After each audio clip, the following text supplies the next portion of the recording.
What's up guys? Today we gonna prank. Ayo kita bikin konten prank. Yang pranknya jangan sampai inilah ganggu orang, jangan sampai membahayakan. Yang ringan-ringan aja. Jadi lu tenang aja ya nontonin video gue. Jadi ayo kita bikin konten prank. The prank in question. Oh my god! Oh my god! Oh my... Bro, what? Ini adalah sebuah kisah pemuda di Amerika yang ngebuat sebuah konten yang cukup berbahaya dan sangat merugikan. Dia mau bikin konten prank gitu, tapi sebenarnya bukan konten prank, tapi jadinya kayak konten prank, terus akhirnya dia kena masalah. Dan iya, dia sampai berurusan sama pengadilan. Jadi, sebenarnya apa yang terjadi? Kenapa dia sampai sebegitunya gitu? Apakah memang sudah begini caranya untuk kamu mendapatkan clout di internet?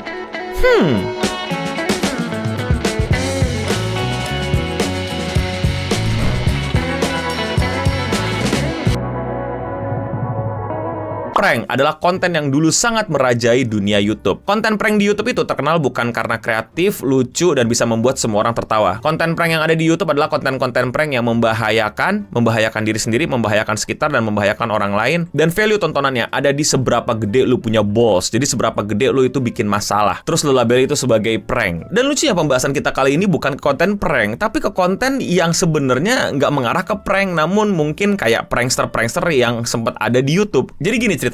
Suatu hari yang cerah ada seorang pemuda dari Nebraska, Amerika, di mana dia itu kayak pencinta kereta gitu loh, train enthusiast. Di Indonesia juga banyak ya gue lihat orang-orang yang suka sama kereta, yang ngikutin kereta, bisa ngebedain kereta ini kereta itu, padahal dia tidak bekerja untuk perusahaan kereta, tapi dia ngerti gitu. Ini bahkan sampai hafal jam-jam. Gue ada teman kayak gitu tuh, pakai dia tahu nih. Wah, kalau jam ini pakai ini. Wah, lu kalau ke Jogja ambil yang ini. Wah, paling murah ini. Gila dia otaku kereta parah deh, yang gue kayak wah bro, saking ngefans-nya dia sama kereta ya, saking nerd-nya dia sama kereta ya, gue yakin parah dia tuh bisa hafal jumlah mur dalam sebuah gerbong. Dia tahu tuh kacanya tebelnya berapa. Dia juga tahu tuh bapak lu nggak pulang-pulang 25 tahun tuh perginya kemana naik kereta apa.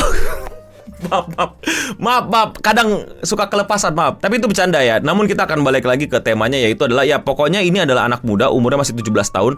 Dan dia emang dari channel YouTube pasti terlihat suka banget gitu ya ngerekam-rekamin kereta. Sampai suatu hari di 3 bulan yang lalu dia mengupload sebuah konten tabrakan kereta. Lebih tepatnya bukan tabrakan tapi kecelakaan kereta. Kecelakaan kereta yang terjadi adalah keretanya kayaknya melalui jalur yang belum sempurna berpindah. Correct me if I'm wrong. Ini buat teman-teman yang suka kereta nih, yang sama kayak temen gue nih ya, yang bisa tahu gitu jumlah jumlah masinis di seluruh dunia ada berapa. Nah ini nih kesempatan nih buat teman-teman yang pencinta kereta, yang suka dan ngerti kereta, atau bahkan yang emang kerja di kereta beneran.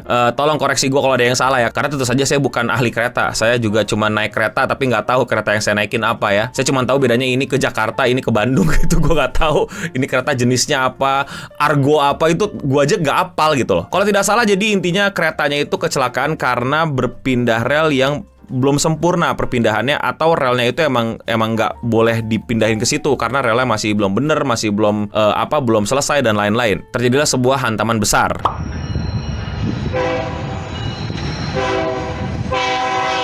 Oh my god! Oh my god! Oh my god! Iya, jadi ini kecelakaan yang cukup besar, tapi untungnya tidak ada korban jiwa. Kok bisa? Ya bisa dong, karena ternyata kereta ini adalah kereta barang yang kebetulan ya cuman isinya kru-krunya doang, yang kru-krunya berhasil bisa menyelamatkan diri. Dan kebetulan banget juga ini kontainernya kosong, jadi nggak ada barang-barangnya. Kalau gue tidak salah, ini ngangkut coal atau batu bara. Jadi jalan dia berpindah ke rel yang harusnya nggak berpindah dan buak, meledak. Tapi tidak ada korban jiwa, tapi tetap aja ada kecelakaan gitu. Jadi bukan berarti gitu. Ternyata keretanya jatuh tapi tidak ada korban jiwa. Tidak apa-apa, Adek. Jangan nangis deh ya. Jadi nggak apa-apa ya, kita naikin kereta lagi yuk, krek gitu ya. Nggak gitu, ini kereta barang lagi, yang gerakin ekonomi lagi, di rel yang belum kelar lagi, atau rel yang lagi bermasalah lagi, makin rusak. Jadi tentu saja polisi dan pihak kereta langsung investigasi apa yang terjadi. Jadi ternyata tentu saja orang-orang langsung mencurigai ini anak kecil ngapain ada di sini dan ngerekam-rekam kereta meleduk. Kok bisa? Tentu saja seluruh mata langsung mengarah ke anak ini. What are you doing, kids? Kenapa lu nggak di rumah aja gitu main Mobile Legends push rank tapi nggak pernah naik-naik, terus berharap masuk tim e-sport tapi nggak ada tim e-sport yang mau ngerekrut lu? Ya karena lu masih epic ya lah, epic doang, siapa yang mau ngerekrut lu? Jadi itu yang pertama ya, kok tiba-tiba ada anak kecil dan ngerekam di situ. Kebetulan banget di kecelakaan di rel itu, di tempat itu, di titik itu dapat angle paling bagus untuk kecelakaan tersebut. Terus yang kocaknya adalah anak muda ini adalah pada saat kecelakaan terjadi, dia langsung lari ke tempat kecelakaan, terus nanya-nanya orang gitu. Pak, ada apa ini Pak? Kok bisa kecelakaan dan lain-lain gitu loh. Kan rame tuh orang pada ngumpul kecelakaan gitu gitu kan. Terus bapaknya belum ada yang jawab, ya tiba-tiba kecelakaan, kita belum bisa duga karena yang penting nyelamatin dulu korban-korban dan lain-lainnya. Terus bocil itu langsung keluar gitu skill cuninya gitu dan langsung belagak kayak Aizen gitu. Terus dia benerin kacamata terus bilang kayak ini pasti ada orang yang menggerakkan tuas pepindah rel. Jangan tanya aku kenapa aku bisa tahu itu, Pak. Ya jelas lah bapak-bapak di situ langsung kayak, ini bocah kok bisa tahu? Bahkan yang kerja di situ aja masih belum tahu ada apa yang terjadi. Kok tiba-tiba dia langsung bisa tahu jawabannya adalah, oh ada yang mindahin tuas. Bukan ada masalah mesin, bukan ada masalah mungkin relnya rusak, bukan masalah masinisnya salah pencet, salah belok atau apa. Kok dia bisa langsung berkesimpulan, ada yang mindahin tuasnya. Dan dimulailah investigasi dan ditemukanlah fakta-fakta bahwa pertama, masinis itu udah tahu ada kesalahan, berusaha untuk ngerem tapi gagal. Kedua, kok tiba-tiba ada bocil ini dan tripodnya ready gitu sekitar 4 menit sebelum kecelakaan terjadi. Ketiga, ternyata emang bener apa sih yang buat ganti-ganti relnya itu ada yang gerakin, ada yang ganggu gitu. Bahkan locknya aja, kunci yang buat ngejagainnya aja terus tiba-tiba tuh kayak dirusak atau hilang. Nah, bukti-bukti makin memberatkan beliau nih. Kok bisa timing lo itu perfect banget? Kok bisa langsung lo bilang ini pasti ada yang ganti jalurnya padahal belum ada yang ambil keputusan, bahkan ahli dan orang-orang penjaga di sekitar situ belum bisa ambil kesimpulan cepat. Kok tiba-tiba itu yang ganti relnya itu udah ada yang rusakin? Dan akhirnya masuklah bocah ini ke pengadilan dan kena charge 2 felony. Kerugian dari kecelakaan tersebut yang dicurigai diakibatkan sama bocil tersebut adalah 350.000 US dollar. Yang kalau dirupiahin kira-kira segini. Dan tentu saja orang-orang yang lihat kejadian ini langsung pada bilang gitu kan, ngapain sih lu ngelakuin ini gitu, apa manfaatnya gitu kan? Ya kita nggak akan jauh-jauh dari nyari traffic. Dan ya lumayan sih video-video dia yang biasa dapat 1.000-2.000 viewers, gara-gara video kecelakaan ini konten dia naik banget trafficnya sampai penontonnya 500.000 lebih. Tapi itu semua ditukar dengan pengadilan. Gue malah tadinya berpikir nih bocil pengen ngelakuin switch the train rail in real life gitu loh, yang moral dilema gitu kan, mendingan lu ngelindas 5 orang atau lu ngelindas 1 orang tapi itu adik lu dan lain-lain. Itu pertanyaan imajinasi ya, bukan buat lu lakuin beneran. Itu untuk semacam menguji argumen-argumen moral ya dalam filsafat, bukan buat beneran dilakuin gitu. Ayo pilih mana, pilih ade lu yang mampus apa 5 orang random mampus. Nggak ada, praktek benerannya nggak ada. Itu cuman dipikirin gitu untuk memancing gitu, nge-trigger otak lu, dikuras gitu, kira-kira moralnya bagaimana nih dalam kejadian yang seperti ini. Nah, kok dibahas lebih jauh lebih panjang ya, tapi ternyata dia emang cuman buat iseng doang gitu, cuman buat prank ya. The prank in question. Dan tentu saja ini memang terjadi di Amerika, namun bukan berarti di Indonesia baik-baik saja. Gue melihat ya beberapa kali video di mana bocil-bocil yang suka sama klakson bus gitu loh. Apa sih sekarang klaksonnya pada aneh-aneh gitu. Tononet gitu. Gitu. Apa sih? Nada-nada kayak gitu tuh di generasi gue tuh munculnya di handphone. I love you, tau gak lu?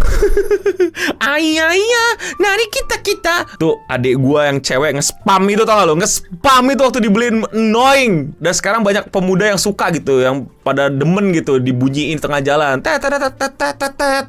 Ya nggak masalah sih, gua nggak mau bilang itu hal yang nggak boleh atau gimana. Cuman gua udah ngeliat beberapa video yang menurut gua ini cukup tragis ya, yang dimana kesenggol, ketabrak karena bocil-bocilnya nggak diawasin orang tua, main lari-larian aja. Lu suka sama bus tapi lu nggak mau pelajari hal penting dari bus yang mesti lu pahamin. Kalau bus itu punya namanya blind spot. Blind spot itu adalah si driver, supir itu nggak bisa ngeliat titik-titik tertentu. Jadi berbahaya kalau lu sedang berada di titik tertentu itu dan bus lagi jalan, bisa kelindes lu. Dan gua ngeliat videonya di share sama grup WA gue nih, nggak ada pikiran ya. Grup WA gue tuh kadang-kadang main nge-share aja udah gitu gue auto download lagi. Itu ngeri banget man. Dan itu kelihatan banget itu di blind spot. Dan lebih parahnya lu bocil, makin kecil makin kelihatan di blind spot.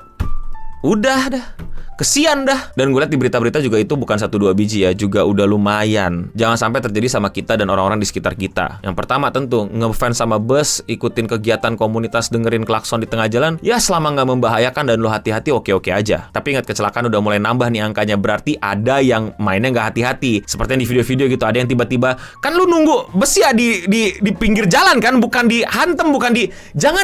Jangan kasih badan lu untuk berhentiin bus. Kenapa sih?